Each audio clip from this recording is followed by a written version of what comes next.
Welcome और welcome back to the channel. तो पिछले वीडियो में हमने ट्रांसपोर्ट अक्रॉस सेल मेम्ब्रेन में पैसिव ट्रांसपोर्ट से रिलेटेड सारी चीज़ें देख ली थी, राइट। तो आज हम देखेंगे, देखो पैसिव हम पहले देख चुके हैं, आज हम एक्टिव देखेंगे, ठीक।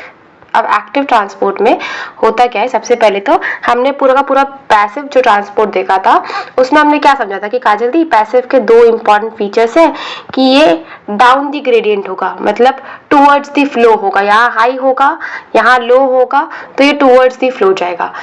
और दूसरा क्या, टूवर्ड्स दी फ्लो जाने के लिए इसको एटीपी की जरूरत नहीं पड़ेगी, राइट। ये हमने पढ़ा था पैसिव में। इसका ही ऑपोजिट होता है एक्टिव, जिसमें एटीपी यूटिलाइज होता है as a source of energy, इसलिए हम इसको क्या बोलते हैं, एनर्जी करेंसी, है ना। तो एनर्जी में हमको एटीपी लगता है। दूसरा, ये अगेंस्ट द कॉन्सेंट्रेशन ग्रेडियंट होता है। तुमको एनर्जी कब लगता है, ओवर थिंकिंग करने में कभी एनर्जी लगा है? ये देखो, ये है हमारा ओवर थिंकिंग। कभी लगा energy Kajal the over thinking करने के लिए बहुत एनर्जी खर्चा करना पड़ रहा है? नहीं, वो तो नेचुरल प्रोसेस है। पढ़ाई करने में हमको एग्जाम से पहले एक रात हमको एनर्जी लगती है, तो पढ़ाई is an active process, over thinking is an passive process, ठीक है। अब आते हैं इसके टाइप्स। तो मेनली एक्टिव ट्रांसपोर्ट के तो दो मेजर टाइप है, एक है प्राइमरी, एक है सेकेंडरी, और एक और आता है जिसको बोलते हैं वेसिकुलर, जो हमारे लिए इतना ज्यादा इंपॉर्टेंट नहीं है। बट हाँ, एक वेसिकुलर ट्रांसपोर्ट भी आता है, वो भी काइंड ऑफ एक्टिव ट्रांसपोर्ट का ही टाइप है, ठीक है। अब हम देखो, हम जो दो इंपॉर्टेंट पढ़ रहे होंगे, that is primary active transport और सेकेंडरी एक्टिव ट्रांसपोर्ट। अब देखो, प्राइमरी का मतलब है कि हम एटीपी यूज करेंगे, एटीपी से ही हमारा एक्टिव ट्रांसपोर्ट हो जाएगा, मतलब ट्रांसपोर्ट होगा, ठीक है। वाइल सेकेंडरी एक्टिव ट्रांसपोर्ट मतलब हम एटीपी के थ्रू, देखो हमने एटीपी यूज किया, इसको हमने डायरेक्टली ट्रांसपोर्टेशन में यूज नहीं किया, इससे हमने बनाया ग्रेडियंट, ठीक है। ग्रेडियंट बना करके फिर जैसे हम पैसिव में कर रहे थे कि काजल दी हाई ग्रेडियंट से लो ग्रेडियंट, वैसे चला जाएगा। तो ये होता है हमारा सेकेंडरी। प्राइमरी एक्टिव मतलब मैंने डायरेक्ट एटीपी को यूज किया फॉर ट्रांसपोर्टेशन, सेकेंडरी एक्टिव मतलब मैंने पहले ग्रेडियंट क्रिएट किया, उस ग्रेडियंट को यूटिलाइज किया हमारे ट्रांसपोर्टेशन के लिए। अब बात करते हैं प्राइमरी एक्टिव का। तो अगर डेफिनेशन वाइज देखो तो ट्रांसपोर्ट चैनल के पास अपना एटीपेज होता है, मतलब हम अपना एटीपी यूज करके ट्रांसपोर्ट करवाएंगे। इसका एग्जाम्पल इंपॉर्टेंट है, एक तो है सोडियम पोटेशियम पंप, जिसके बारे में हमने इतने अच्छे से इतनी बार डिस्कस किया है। दूसरा है हमारे पास potassium hydrogen pump, hydrogen potassium pump. ये इसको हम क्या बोलते हैं, इसको हम बहुत प्यार से प्रोटॉन पंप बोलते हैं। और इसके क्लिनिकल में आप फार्मैक में वैसे लिख सकते हैं, प्रोटॉन पंप का बहुत इंपॉर्टेंट रोल होता है पेप्टिक अल्सर के केस में। और पेप्टिक अल्सर के ट्रीटमेंट में हम पीपीआई देते हैं, that is proton pump inhibitor. क्या इनहिबिट करेगा काजल दी, हाइड्रोजन पोटेशियम पंप को, ठीक। तीसरा है कैल्शियम एटीपेस। ये तीन एग्जाम्पल्स है हमारे sodium hydrogen, sodium potassium, hydrogen potassium और कैल्शियम एटीपेज, ये हमारी तीन प्राइमरी एक्टिव ट्रांसपोर्ट के एग्जाम्पल है। अब बात करते हैं सेकेंडरी एक्टिव का। तो सेकेंडरी एक्टिव का पहले देखो डायग्राम से समझते हैं। ये है हमारा सोडियम पोटेशियम पंप, ठीक है, जिसको हमने यूज करके क्या क्या काजल दी, ग्रेडियंट क्रिएट किया। ग्रेडियंट क्रिएट किया, समझो जैसे ये सेल है, तो पहले हमारे पास क्या होता है काजल दी, सेल के अंदर बहुत सारा सोडियम होता है, राइट। सोडियम पोटेशियम पंप से मैंने क्या किया, ये सोडियम को फेंक दिया बाहर। अब ये सोडियम बाहर चला गया, तो सीधी सी बात है काजल दी, बाहर बहुत सारा सोडियम हो गया, फिर इसको वापस अंदर आना है ताकि सोडियम पोटेशियम पंप अच्छे से चल सके। तो जब ये अंदर आएगा वापस ग्रेडियंट के कारण, अब जो सोडियम आ रहा है वो ग्रेडियंट के कारण हो रहा है, यहाँ बहुत ज्यादा यहाँ कम हो गया, तो ये अपने साथ ग्लूकोज को लेकर के आ जाएगा। तो ये इसका डेफिनेशन क्या होता है, secondary true energy gradient established by primary active transport। Primary active transport ने क्या कर दिया, इसने एटीपी के यूज से ग्रेडियंट क्रिएट कर दिया, जगह बना दिया। इस ग्रेडियंट की वजह से हमारा जो ट्रांसपोर्टेशन है वो हो गया, that is secondary active transport. I hope आपको अब कोई डाउट नहीं बचेगा इस पर्टिकुलर टॉपिक में, मतलब इस पर्टिकुलर, क्योंकि थोड़ा सा कंफ्यूजन होता है कि क्या डिफरेंस है। तो ये डिफरेंस है, पहले वाले में हम कोई ग्रेडियंट नहीं क्रिएट करते, डायरेक्ट एटीपी यूज करो, ट्रांसपोर्ट करो, खत्म। मतलब तू मुझे पैसे दे, है, सामान लो, ये है हमारे पास प्राइमरी एक्टिव कि पैसे दिया, सामान लिया, दैट इज प्राइमरी एक्टिव।